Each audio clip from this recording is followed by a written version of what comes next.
Hello friends, welcome back to learning pathway. साथियों, आप यदि बिहार एसएससी की तैयारी कर रहे हैं या फिर किसी भी कॉम्पिटिटिव एग्ज़ाम की तैयारी कर रहे हैं तो आपको पता होना चाहिए इंडिया का कोई भी कॉम्पिटिटिव एग्ज़ाम हो, आधुनिक भारत का इतिहास यानी कि मॉडर्न हिस्ट्री ऑफ इंडिया वाले टॉपिक से सबसे अधिक क्वेश्चन आते ही आते हैं। तो बिल्कुल आप सभी बच्चे लगे रहिए और इस सीरीज को हम इस तरीके से करते जा रहे हैं और आगे भी करते जाएंगे ताकि जिस क्वेश्चन को आप एक बार देख लें, किसी भी एग्ज़ाम में इस टॉपिक से क्वेश्चन आए, आप आसानी से उसको कर सकें। और बिहार एसएससी की यदि हम बात करते हैं तो इस टॉपिक से 15 से 16 मार्क्स के क्वेश्चन आपके एग्ज़ाम में आएंगे ही आएंगे। तो बिल्कुल आप सभी बच्चे रेडी रहिए। ये आपका चौथा क्लास है, इससे पहले हमने 3 क्लास ऑलरेडी ले लिए हैं। तो इस क्लास को कंप्लीट करने के बाद आप उस 3 क्लास को भी कंप्लीट ज़रूर करेंगे ताकि आपकी तैयारी में कहीं भी थोड़ा भी कमी ना रह जाए। तो चलिए आज के सेशन को हम स्टार्ट करेंगे। जिस क्वेश्चन का आंसर आपको पता होगा कमेंट सेक्शन में सबसे पहले करते जाइएगा। और फर्स्ट क्वेश्चन जो है ये क्वेश्चन पिछले क्लास से ही रिलेटेड है, तो इस क्वेश्चन का आंसर तो हम आपसे जानना ही चाहेंगे। तो चलिए फर्स्ट क्वेश्चन यानी कि 76 नंबर क्वेश्चन है। इससे पहले हमने 75 क्वेश्चन कर लिए हैं, ये ध्यान रखिएगा। तो चलिए इस क्वेश्चन में आपसे पूछा जा रहा है 1935 के भारत सरकार अधिनियम की कौन सी एक विशेषता नहीं है। तो हमने पिछले क्लास में आपको बताया था कि 1935 के अधिनियम में जो है द्वैध शासन जो है राज्यों से हटा दिया गया था और केंद्र में लगा दिया गया था। तो द्विसदनीय विधानमंडल ये सीधे तौर पर नहीं होगा। केंद्र सरकार, केंद्र के साथ ही राज्यों में वैध शासन लगाया गया था, ये बिल्कुल गलत है। तो यहाँ पर बी आंसर आप कर सकते हैं। बी आपका बिल्कुल करेक्ट आंसर हो जाएगा। आइए नेक्स्ट क्वेश्चन की ओर बढ़ते हैं और नेक्स्ट क्वेश्चन जो आपका है, भारत में ब्रिटेन के सभी संवैधानिक प्रयोगों में सबसे कम समय तक कौन सा प्रयोग चला था। तो इस पर भी हमने बात किया था। और इस क्वेश्चन की यदि हम बात करते हैं तो 1909 का काउंसिल एक्ट जो है, ये कानून जो है सबसे कम समय तक भारत में चला था अंग्रेजी कानून के सभी कानूनों में। तो आंसर यहाँ पर क्या होगा? आंसर यहाँ पर जो हो जाएगा सी आपका बिल्कुल करेक्ट आंसर होगा। अगला नंबर क्वेश्चन है जो है the man who divided India पुस्तक के लेखक थे। The man who divided India पुस्तक के लेखक कौन थे, ये आपको बतानी है। और इस क्वेश्चन का आंसर आप सभी बच्चे आसानी से कर सकते हैं क्योंकि इसका आंसर जो है काफ़ी आसान है। रफ़ीक जाकरिया। क्या? रफ़ीक जाकरिया, यानी कि ये आंसर बिल्कुल करेक्ट हो जाएगा। अब आते हैं एक और क्वेश्चन को देखते हैं और एक और गर्दा वाला क्वेश्चन जो है, भारत में ब्रिटेन के सभी संवैधानिक प्रयोगों में सबसे कम समय तक चला। इस क्वेश्चन को हमने शायद अभी अभी किया है और इसलिए यहाँ पर डी आंसर करते हुए हम आगे बढ़ेंगे। अगला नंबर क्वेश्चन है, महात्मा गांधी ने सत्याग्रह क्रियाविधि सबसे पहले कहाँ प्रयुक्त की। सबसे पहले सत्याग्रह की शुरुआत गांधी जी ने कहाँ की थी। सत्याग्रह का मतलब आप समझते हैं क्या? सत्याग्रह का मतलब क्या होता है? तो इसको संधि विच्छेद जब हम करेंगे तब आपको पता चलेगा। सत्य संधि आग्रह होता है। सत्य संधि आग्रह होता है, यानी कि सत्य के साथ हम आग्रह कर रहे हैं, इसी को सत्याग्रह। और हमेशा सत्य अहिंसा के नाम पर ही फेमस हुए थे गांधी जी। तो सबसे पहले सत्याग्रह जो इनका हुआ था ये कहाँ पर हुआ था? तो बिहार के चंपारण में। बिहार के चंपारण में जो नील की खेती के लिए लोगों द्वारा जो आंदोलन किया गया उसी का हिस्सा बने और यहाँ से सत्याग्रह की शुरुआत गांधी जी ने की थी। तो आंसर यहाँ पर जो आपका हो जाएगा सी बिल्कुल करेक्ट आंसर होगा। क्या होगा? सी बिल्कुल करेक्ट आंसर होगा। नेक्स्ट क्वेश्चन है, अंग्रेज पुलिस अफसर कैप्टन सैंडर्स किसके द्वारा गोली से मारा गया था। यहाँ पर किसके द्वारा? जी बिल्कुल किसके द्वारा ही तो है। तो चलिए, सैंडर्स को जो गोली मारी गई वो किस भारतीय युवा के द्वारा मारी गई थी, ये आपको ध्यान है क्या? जी बिल्कुल, सैंडर्स को गोली कब मारी गई?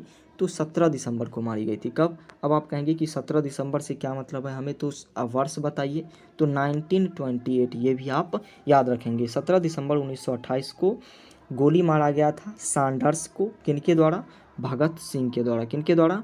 भगत सिंह के द्वारा। तो आंसर यहाँ पर सीधे तौर पर सी होना चाहिए। नेक्स्ट क्वेश्चन जो आपका है, इसमें आपसे क्या पूछ रहा है, जय हिंद का नारा किसने दिया। जय हिंद। जय हिंद का नारा किनके द्वारा दिया गया था, आपको पता है क्या? जवाहरलाल नेहरू, सुभाष चंद्र बोस, मोतीलाल नेहरू या फिर महात्मा गांधी। तो ये नारा जो है जय हिंद, ये नारा सुभाष चंद्र बोस के द्वारा दिया गया था। तो बी आंसर आपका क्या होना चाहिए? बी आपका बिल्कुल करेक्ट आंसर होना चाहिए। बी आपने आंसर किया है तो काफ़ी अच्छी बातें हैं। लास्ट में आप ये भी बता दीजिएगा कि आपने 25 क्वेश्चन में से कितने क्वेश्चन का आंसर सही किया है। निम्नलिखित में से किस वर्ष में मुस्लिम लीग ने एक पृथक राष्ट्र का संकल्प यानी कि पाकिस्तान राष्ट्र जो है इसका संकल्प स्वीकार किया था? तो मुस्लिम लीग जो है इसी के लिए बने थे कि एक अलग राष्ट्र मुस्लिमों के लिए बना दिया जाए, जो अभी तक जो है तड़प ही रहा है। और आपको बता दें कि मुस्लिम लीग के द्वारा जो ये चीज़ें की गई थी ये कब की गई थी? तो 1940, आप सभी बच्चे याद रखिएगा कब, 1940 में जो है ये प्रस्ताव स्वीकार किया था किसने? जिन्ना साहब और उनके साथियों ने। तो ए आंसर आपका बिल्कुल करेक्ट होगा, ए आपका बिल्कुल करेक्ट आंसर होगा। नेक्स्ट क्वेश्चन क्या है? नेक्स्ट क्वेश्चन आपसे पूछ रहा है कि वर्ष 1947 के बाद निम्नलिखित में से किस राज्य को भारत संघ में सैनिक कार्रवाई द्वारा बलपूर्वक मिला लिया गया? देखिए, आपको बता दें कि भारत जब आज़ाद हुआ तो उनको जो है बिल्कुल अंग्रेज़ों ने ये कह दिया, टोटल 565 जो है खंड में हमारा भारत बटा हुआ था, यानी कि 565 राजवाड़े यहाँ पर थे। और सभी को अंग्रेज़ों द्वारा ये कह दिया गया कि आप चाहें तो इंडिया में रह सकते हैं, आप चाहें तो पाकिस्तान में भी मिल सकते हैं, और आप चाहें तो अ, अपना अलग राष्ट्र भी बना सकते हैं। तो ऐसे में तो सभी चाहेगा कि हम अपना अलग राष्ट्र बनाएं, लेकिन सरदार वल्लभ भाई पटेल ने सभी को एकत्रित किया और एक जो बच गया था हैदराबाद का निज़ाम, इसको सैनिकों के द्वारा जो है भारत में मिलाया गया, यानी कि ज़बरदस्ती। तो आंसर यहाँ पर सी हो जाएगा, सी आंसर आपने किया है, तो काफ़ी अच्छी बातें हैं। अगला नंबर क्वेश्चन जो है 85वां नंबर क्वेश्चन है, किसने कहा तुम मुझे खून दो मैं तुम्हें आज़ादी दूंगा? किसके द्वारा कहा गया था तुम मुझे खून दो मैं तुम्हें आज़ादी दूंगा? ये कथन जो है किनका है? ये कथन है महात्मा गांधी का। किसका? सॉरी, सुभाष चंद्र बोस का। किसका कथन है? तुम मुझे खून दो मैं तुम्हें आज़ादी दूंगा। महात्मा गांधी तो सोच भी नहीं सकते हैं। तो बी आपका बिल्कुल करेक्ट आंसर होगा, बी आपका बिल्कुल करेक्ट आंसर होगा। नेक्स्ट क्वेश्चन आपसे पूछा जा रहा है, देश बंधु की उपाधि संबंधित है। देश बंधु की उपाधि किनको दी गई थी? देखिए, काफ़ी दिलचस्प जो है घटना है, और ये चित्तरंजन दास यानी कि सी.आर. दास के बारे में है। किनके बारे में है? सी.आर. दास के बारे में है। इनको जो है 5 जुलाई 1943 के आसपास, सॉरी 5 जुलाई 1943 हम क्या बोल रहे हैं, इनको जो है चार्ल्स फ्री एंड्रयू द्वारा जो है देश बंधु की उपाधि दी गई थी। और ये जो है एक वकील थे, साथ ही साथ बिजनेसमैन या फिर कुछ इस तरीके का धंधा भी इनके पास था, जिससे काफ़ी धन इनके पास था। ये सारी चीज़ें जो हैं ये अपने देश के नाम कर दिए थे, और इसलिए इनको देश बंधु का नाम जो है दिया गया। तो आंसर यहाँ पर जो हो जाएगा, सी.आर. दास कहें तो आपका बिल्कुल सी आंसर करेक्ट होगा। अगला नंबर क्वेश्चन क्या है? 87वां नंबर क्वेश्चन जो है, इस क्वेश्चन में आपसे पूछा जा रहा है देश बंधु की उपाधि किससे संबंधित है? इस क्वेश्चन को तो हमने कर लिया है। चलिए, कांग्रेस ने भारत छोड़ो आंदोलन का प्रस्ताव किस वर्ष पारित किया? कांग्रेस भारत छोड़ो आंदोलन का प्रस्ताव पारित किया था 1942 में। कब? 1942 में पारित किया गया था। तो डी आपका बिल्कुल करेक्ट आंसर होगा। अगले क्वेश्चन पर आइए। अगला नंबर क्वेश्चन है सुभाष चंद्र बोस के बारे में। सुभाष चंद्र बोस ने सिंगापुर में दिल्ली चलो का नारा दिया। सिंगापुर में दिल्ली चलो का नारा किनके द्वारा दिया गया था? एस.सी. बोस के, यानी कि नेताजी के द्वारा दिया गया था। तो यहाँ पर पूछा जा रहा है कि दिल्ली चलो का नारा दिया, लेकिन कब दिया? 5 जुलाई 1943 को। कब? 5 जुलाई 1943 को इन्होंने दिल्ली चलो का नारा दिया था। तो आंसर यहाँ पर सीधे तौर पर जो आपका होगा वो आंसर हो जाएगा ए। चलिए, अगले नंबर क्वेश्चन को देखिए। असहयोग आंदोलन 1920 से 22 को क्यों निलंबित किया गया? असहयोग आंदोलन को निलंबित इसलिए किया गया था क्योंकि 4 फरवरी 1922 को जो है चौरा चौरी नामक एक जगह पर जो है आंदोलनकारियों ने एक पुलिस स्टेशन में आग लगा दिया, जिससे 22 पुलिस कर्मियों की मौत हो गई। और हिंसा के बिल्कुल खिलाफ थे, और हिंसा के बिल्कुल खिलाफ थे गांधी जी, और इन्होंने इस आंदोलन को स्थगित कर दिया। तो आंसर यहाँ पर चौरा चौरी यानी कि डी आंसर हो जाएगा। अगला नंबर क्वेश्चन क्या है? अगला नंबर क्वेश्चन है वर्ष 1919 में जलियांवाला बाग हत्याकांड कहाँ पर हुआ? जलियांवाला बाग हत्याकांड कहाँ पर हुआ था? जलियांवाला बाग हत्याकांड आप सभी बच्चों को पता होनी चाहिए कि 1919 में 13 अप्रैल 1919 को जलियांवाला बाग हत्याकांड हुआ। और इसका स्थान कौन सा था? तो स्थान था अमृतसर। क्या? पंजाब, अमृतसर, यानी कि आंसर यहाँ पर भी आपका जो हो जाएगा सी आंसर ही बिल्कुल सही होगा। अगला नंबर क्वेश्चन क्या है? नमक सत्याग्रह किस ईस्वी में प्रारंभ हुआ था? नमक सत्याग्रह के बारे में आप जानते हैं क्या? नहीं जानते हैं तो कोई बात नहीं। नमक सत्याग्रह जो है किस वर्ष प्रारंभ हुआ था ये आपको बता देनी है। तो नमक सत्याग्रह शुरू हुआ था 1930 में। कब? 1930 यानी कि 12 मार्च 1930 को दांडी से इसकी शुरुआत की गई थी। कहाँ से? दांडी मार्च के नाम से हम उसको जानते हैं। तो आंसर क्या हो जाएगा? आंसर 1930 यानी कि डी हो जाएगा। अगला नंबर क्वेश्चन आपके सामने है, निम्नलिखित में से किस अधिनियम के तहत बिना मुकदमा और दोष सिद्ध के ही विधि न्यायालय ने किसी भी व्यक्ति को कैद करने का प्राधिकार सरकार को दिया गया था? तो न्यायालय के द्वारा जो है ये काफ़ी एक अलग तरीके का कदम उठाया गया था और ये पूछा जा रहा है यहाँ पर कि किस अधिनियम के तहत। तो वर्ष 1919 का रॉलेट एक्ट अधिनियम था, जिसको काला कानून भी की संज्ञा हमारे नेताओं द्वारा दी गई थी। तो आंसर बी बिल्कुल करेक्ट होगा। अगला नंबर क्वेश्चन जो आपके सामने है ये आपसे पूछ रहा है कि गांधी इरविन समझौता 5 मार्च 1931 किससे संबंधित है?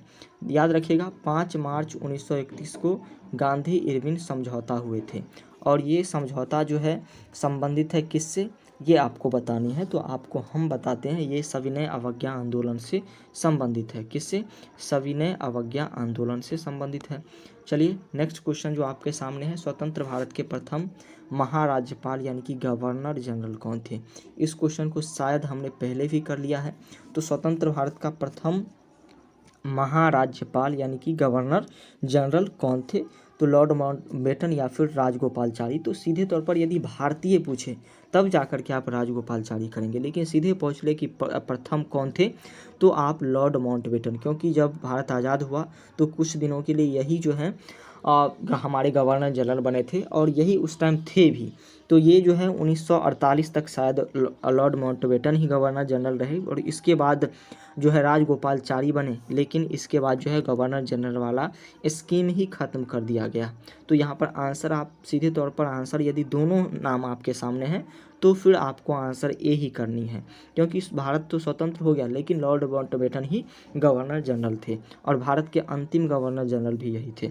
चलिए अगले नंबर क्वेश्चन को देखते हैं। अगला नंबर क्वेश्चन, किस अधिनियम में पहली बार भारत के लिए संघीय सूचना प्रस्तुत की गई? किस अधिनियम में जो है पहली बार भारत के लिए संघीय सूचना प्रस्तुत की गई थी?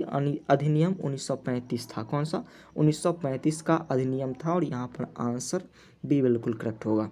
नेक्स्ट क्वेश्चन जो है, काकोरी ट्रेन डकैती के नायक कौन थे? काकोरी ट्रेन डकैती के नायक राम प्रसाद बिस्मिल को माना जाता है। इन्होंने ही काकोरी में ट्रेन लूटने का काम किया था अपने साथियों के साथ।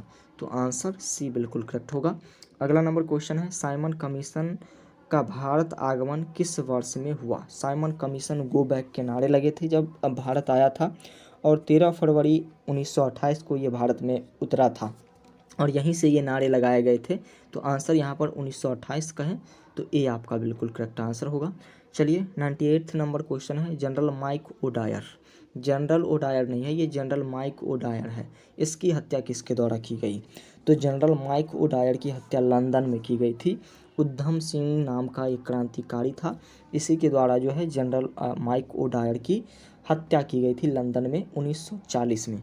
तो आंसर क्या हो जाएगा? आंसर यहाँ पर हो जाएगा डी। आपने आंसर डी किया है, काफ़ी अच्छी बातें हैं। चलिए 99 नंबर क्वेश्चन जो आपसे पूछ रहा है कि भारतीय स्वतंत्रता आंदोलन, सॉरी एक सेकेंड रुकिएगा, भारतीय स्वतंत्रता आंदोलन के दौरान चर्चित पुस्तक इंडियाज फॉर इंडियंस के लेखक कौन थे? इंडियाज फॉर इंडियंस के लेखक कौन थे? काफ़ी फेमस ये बुक है और इसके लेखक चित्तरंजन दास थे, जिनको देश बंधु के नाम से भी हम जानते हैं और इसलिए यहाँ पर आंसर जो आपका हो जाएगा डी आपका बिल्कुल करेक्ट आंसर होगा। अगले नंबर क्वेश्चन पर आइए। आज के क्लास का ये लास्ट क्वेश्चन भी है, लेकिन सीरीज अभी चलती रहेगी। तो चलिए इसमें आपसे क्या पूछा जा रहा है, असहयोग आंदोलन शुरू करने के समय भारत कि वायसराय कौन थे? असहयोग आंदोलन होना चाहिए यहाँ पर। असहयोग आंदोलन शुरू जब हुआ था तो उस समय भारत के वायसराय कौन थे? भारत के वायसराय लॉर्ड चेम्सफोर्ड या फिर लॉर्ड डलहौजी, लॉर्ड हस्टिंग्स या फिर लॉर्ड कैनी कौन थे? तो असहयोग आंदोलन के टाइम जो है आपको बता दें कि भारत के वायसराय थे लॉर्ड चेम्सफोर्ड। कौन थे? लॉर्ड चेम्सफोर्ड थे। और इसलिए आंसर जो यहाँ पर हो जाएगा ए आपका बिल्कुल करेक्ट आंसर हो जाएगा। ए क्या हो जाएगा? बिल्कुल करेक्ट आंसर हो जाएगा। तो आज के क्लास को यहीं पर रखते हैं। आपके पास यदि कोई डाउट हो तो इस हमारे कमेंट सेक्शन में आप उस डॉट को बिल्कुल रख सकते हैं बेहिचक। और आप यदि हमारे ग्रुप से जुड़ना चाहते हैं तो इसके लिए आपको क्या करनी है? इसके लिए आपको इस नंबर पर जो है हाई लिख करके भेजना है। यहाँ से आपको हम अपने ग्रुप में जोड़ देंगे, जो नंबर है 7480813736। तो चलिए आज के लिए इतना ही रखते हैं। क्लास कैसा लगा, आपने कितने क्वेश्चन का आंसर जो है सही किया है, ये भी आपको बतानी है। Thank you, bye bye, take care.